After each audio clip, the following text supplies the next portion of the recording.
হ্যাঁ হ্যাঁ,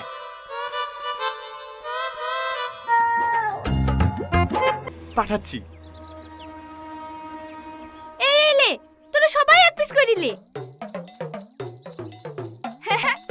খাসির মাংস, এটা খাসির মাংস। মরা মুরগি ছাগলের মাংস বিক্রি করতে, কিন্তু আপনারা কি জানেন এখন কুকুরের মাংস ছাগলের মাংস হিসেবে বিক্রি হচ্ছে? হ্যাঁ, আপনারা ঠিকই শুনেছেন। সাধুপুর এলাকা থেকে বেশ কয়েকদিন ধরে কুকুর নিখোঁজ হচ্ছিল। পশু সুরক্ষা দপ্তর। কি হলো সুদীপ বাবু, ফেলে দিলেন যে? আমাদের এই মাংস মন্টু ঘোষের কাছ থেকে লেননি তো?